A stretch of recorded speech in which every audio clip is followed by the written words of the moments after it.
À l'heure actuelle, un grand nombre d'éléments viennent mettre à mal et perturber notre système immunitaire. Stress, junk food, manque de sommeil, bref, il est relativement facile d'affaiblir son système immunitaire et de se récolter du coup différentes maladies, d'avoir des bactéries, etc. Voyons donc ensemble comment booster et renforcer votre système immunitaire. La première chose, si vous avez un système immunitaire relativement faible, ça va être de revoir un petit peu votre alimentation. Effectivement, une alimentation peu équilibrée à base de sucre, de graisses saturées, etc. n'ira pas dans le bon sens et affaiblira automatiquement votre système immunitaire. Il est donc important de varier l'alimentation et d'avoir des aliments qui viennent renforcer votre système immunitaire, qui vraiment sont là pour lui donner un effet positif. Parmi les grandes lignes, nous avons donc quelques vitamines et minéraux à retenir. Donc parmi les vitamines, nous avons la vitamine A, la vitamine B, en fait quasiment toutes les vitamines du groupe B, la vitamine C, bien entendu, et la vitamine D également. Un petit peu aussi dans une moindre mesure la vitamine E, on pourrait dire également. Parmi les minéraux, nous avons le zinc, le magnésium, le sélénium, le cuivre et le fer. Parmi ceux que je viens de citer, je peux rentrer un petit peu plus dans les détails. Donc par exemple la vitamine C, elle va aider à produire des lymphocytes et tout simplement à combattre en fait les microbes et les virus qu'il y a dans l'air ambiant, par exemple. Lui par exemple le zinc, il va aider à produire de manière plus poussée des lymphocytes de type B et T.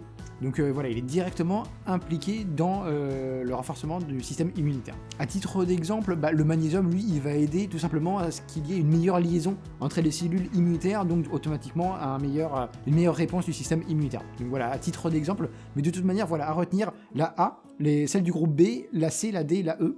Et sinon le zinc, le cuivre, le magnésium, le fer et le sélénium. Donc vraiment important d'avoir les nutriments nécessaires pour protéger et renforcer votre système immunitaire. Voilà, d'une manière générale, si je devais vous dire quelques grandes règles, ce serait d'éviter tout ce qui est sucre raffiné, les graisses saturées. On essaye du coup de manger des bons lipides, donc voilà, à hauteur d'un certain degré, donc au moins 1 gramme 0,8, 1 gramme de lipides par kilo de poids de corps. Des protéines, ça dépend de l'exercice physique que vous faites, etc. Mais essayez de prendre également des protéines de bonne qualité, pas trop grasses, etc. Donc par exemple les volailles, les œufs, voilà ce genre de choses, le thon. Et sinon après pour les glucides, on essaye justement de prendre des glucides avec un indice glycémique relativement faible.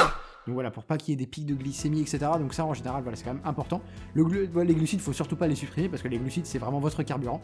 Donc vraiment, en fonction de votre objectif, en fonction de ce que vous voulez, est-ce que vous voulez maintenir votre poids de corps, est-ce que vous voulez un petit peu mincir ou prendre du poids, du coup ça va être les glucides qu'il va falloir modifier en termes de valeur.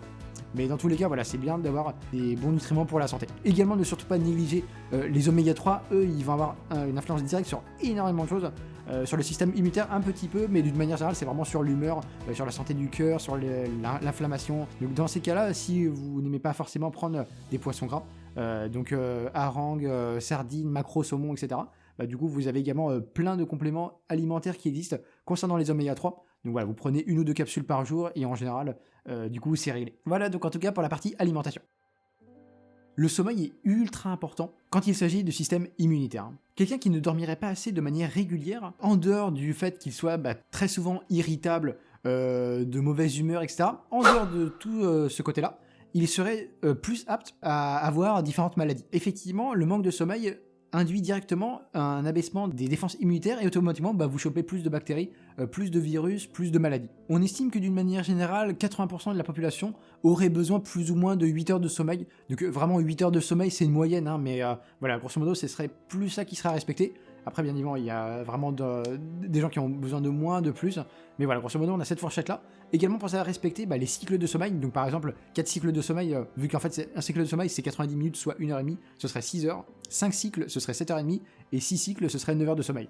Moi c'est vrai que personnellement en général j'ai constaté que je dormais vraiment entre 8h et 9h, donc vraiment ça dépend, 5-6 cycles, mais voilà, du coup moi en tout cas c'est vraiment le truc pour me sentir au mieux. Voilà, j'essaye de pas mettre de réveil et donc du coup bien évidemment si j'ai pas d'impératif, et donc du coup c'est vraiment ce qu'il y a de mieux pour ne pas être fatigué. Voilà, il faut écouter son corps et puis voilà. Il a également été montré et prouvé qu'en mettant un peu à rude épreuve votre corps, d'une manière générale, vous renforcez automatiquement vos défenses immunitaires. Donc par exemple le fait de prendre des douches froides, donc ça c'est vraiment pas quelque chose de commode et ça sort vraiment de la zone de confort, ça vraiment booste un peu votre défense immunitaire parce que le corps essaie de s'adapter à une nouvelle chose et il renforce vraiment vos défenses immunitaires. Notamment si en fait vous passez régulièrement du chaud au froid, le corps il va sans cesse essayer de s'adapter et trouver des nouvelles choses. Il va puiser dans les ressources pour essayer de répondre au maximum à ce changement. Donc parmi tout ce que je viens de citer dans cette vidéo et ce qu'il va y avoir après, parmi tous les points, là je reconnais que celui-ci c'est le seul que je respecte pas trop. C'est vrai que moi les douches froides c'est... Ouais, moi le froid c'est un truc que j'aime pas du tout, donc moi voilà, là je reconnais que je suis pas forcément l'exemple ici dans cette vidéo, mais en tout cas, voilà, c'est vraiment le seul point parce que tous les autres points je les respecte vraiment à 100%. Il a été montré et prouvé également que du coup le fait de pratiquer une activité sportive de manière régulière augmentait vraiment de manière significative les défenses immunitaires. L'OMS recommande en général une pratique sportive d'à peu près 150 minutes par semaine, soit 2h30 de sport. Cela semble être le bon compromis pour ne pas tomber dans l'excès de sport, même si voilà, ça reste quand même assez rare, et voilà, c'est pas non plus malsain, à part si vous mettez vraiment vos articulations à rude épreuve. Et du coup, entre le fait également d'être sédentaire, donc qu'il est bien pire, de ne rien faire du tout, donc vraiment à éviter au maximum. Et donc voilà, donc 150 minutes, c'est une recommandation, mais voilà, du coup, si vous faites 2-3 heures de sport, voire 4 heures, tout ça, voilà, c'est quand même très bien pour votre corps. Avec ça, du coup, vous améliorez vos défenses immunitaires, donc vraiment très important, très intéressant. Donc vraiment, vous avez tout à y gagner. Même en dehors du coup de la vidéo, tout ça, enfin du sujet du système immunitaire, le sport est bon pour un tas de choses, donc vraiment, je ne vais même pas les énumérer, mais du coup, vraiment important de faire du sport, du coup, chaque semaine. Il faut distinguer ici deux types de stress. Il y a le stress, en fait, vraiment à court terme, et celui vraiment qui est vraiment récurrent, qui est vraiment sur le long terme. Le stress ponctuel, vraiment à court terme, lui, en fait, il va venir baisser vos défenses immunitaires assez rapidement, mais du coup, ça va, vu que c'est vraiment ponctuel, il va les baisser du coup dans la journée, mais d'une manière générale, vous aurez quand même des défenses immunitaires qui seront vraiment bien, il n'y aura aucun souci là-dessus. Si vraiment, voilà, le stress, il est vraiment de passage.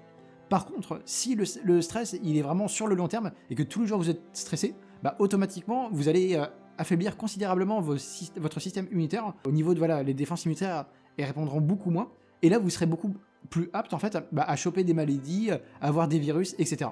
Donc vraiment, le stress a été montré mais tellement de fois que c'est vraiment pas bon pour la santé. Et donc un stress sur le long terme, ça va vraiment être néfaste pour vous. Donc voilà, donc en fait il est bon d'essayer d'éviter au maximum les situations qui vous mettent dans un état de stress, tout simplement. Je sais que c'est très facile à dire, beaucoup moins facile à réaliser parfois dans la vraie vie. Mais voilà, d'une manière générale, essayez vraiment d'éviter tous ces genres de situations qui vous mettent un peu à mal de ce côté-là. On dit en général que le magnésium, il aide vraiment à diminuer un peu le stress. Donc voilà, ça vous coûte rien de prendre du magnésium, vous pouvez le trouver également dans le cacao, dans le chocolat noir, etc. Donc vraiment, d'une manière générale, essayez d'éviter ça. Vraiment, le stress, c'est même en dehors du système immunitaire, c'est un truc qui est vraiment dommageable pour vous. Donc voilà, donc sur le point de vue mental, mais également physique. Du coup, voilà, on ressent vraiment les effets négatifs.